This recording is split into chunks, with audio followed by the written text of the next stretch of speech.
রাজ্যের অনিয়মিত কর্মচারীদের নিয়মিতকরণের দাবি জানিয়েছেন প্রদেশ কংগ্রেস। সেই সঙ্গে 4 জুলাই অনিয়মিত কর্মচারীদের বিধানসভা অভিযানের কর্মসূচিকে সমর্থন করল প্রদেশ কংগ্রেস।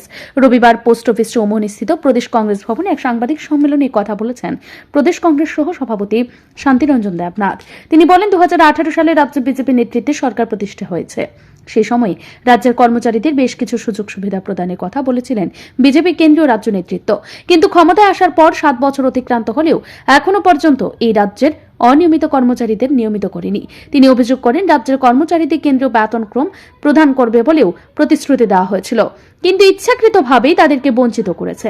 শান্তিরঞ্জন দেবনাথ আরও অভিযোগ করেন, বিজেপি নেতৃত্বে প্রতিশ্রুতি দিয়েছিলেন এই রাজ্যে বিজেপি ক্ষমতায় আসলে কোনো অনিয়মিত কর্মচারী থাকবে না, কিন্তু 7 বছর অতিক্রান্ত হয়েছে, এখনো অনিয়মিত কর্মচারীদের নিয়মিত করার কোনো উদ্যোগ গ্রহণ করছে না। তাই এক প্রকার বাধ্য হয়ে তারা 4 জুলাই বিধানসভা অভিযানের সিদ্ধান্ত নিয়েছে। তাদের এই আন্দোলনে সমর্থন জানিয়েছেন প্রদেশ কংগ্রেস। দীর্ঘ 7 বছরে ফিরিয়ে গেলেও আজ পর্যন্ত কিন্তু সেই কাজটাই রাজ্য সরকার করতে পারেনি। অথচ এই সরকার ক্ষমতায় আসার আগে পরিস্থিতি দিয়েছিল যে রাজ্যে কোনো অনিয়মিত কর্মচারী থাকবে না, কিন্তু আজকে আমরা দেখতে পাচ্ছি অনিয়মিত কর্মচারীরা গত 7 বছরে এখনো নিয়মিত বেতন পাননি, এবং 7 বছর বয়স যেরকম হয়ে যাচ্ছে তারা একেবারে খালি হাতে শূন্য হাতে তারা কাজ করে যাচ্ছে। এই যে অমানবিক অবস্থা, এর বিরুদ্ধে প্রতিবাদ জানাচ্ছি ত্রিপুরা প্রদেশ কংগ্রেস সমিতি অবিলম্বে এই অনিয়মিত কর্মচারীদের দাবি জানাচ্ছে, নিয়মিতকরণের দাবি জানাচ্ছে। এবং সেই সঙ্গে অনিয়মিত কর্মচারীদের একটি মঞ্চ তৈরি হয়েছে, সেই মঞ্চ আগামী 4 জুলাই বিধানসভা অভিযানে ডাক দিয়েছে। ত্রিপুরা প্রদেশ কংগ্রেস এই অভিযানের একটি পূর্ণ সমর্থন ব্যক্ত করেছে। আমাদের দ্বিতীয় বিষয় সাংবাদিক সম্মেলনে শান্তিরঞ্জন দেবনাথ অভিযোগ করেন, কেন্দ্র সরকার এনপিএস তথা জাতীয় পেনশন প্রকল্প চালু করেছে।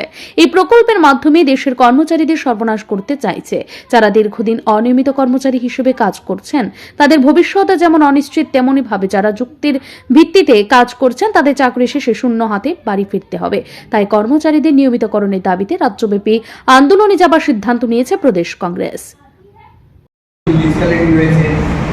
কমিউনিকেশন রয়েছে, কর্পোরেশন পেনশন কর্মচারীরা, তাছাড়া গ্র্যাচুইটি পাচ্ছে রাজ্যের কর্মচারীরা 10 লক্ষ টাকা এবং কেন্দ্রের কর্মচারীরা হচ্ছে 20 লক্ষ। অর্থাৎ অবসরের সময় একটা টাকা, কিন্তু ইউপিএসসি এই সুবিধাগুলো নেই, কমিউনিকেশনের সুবিধাও নেই, এক্সট্রাদের সুবিধাও নেই। তারপর যে গ্র্যাচুইটি বিনিময়ে কীভাবে সে বিনিময়ে পাবে শুধু যদি কেউ 25 বছর চাকরি করে থাকে বা তার বেশি সময় চাকরি করে থাকে, তাহলে সে শেষ 5 মাসের বেতন পাবে।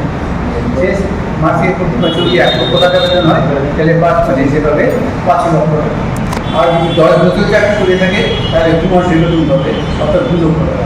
যদি 20 বছর চাকরি করে থাকে তাহলে 4 মাসের বেতন পাবে, মানে 4 লক্ষ টাকা। যেখানে বর্তমানে গ্র্যাচুইটি আছে,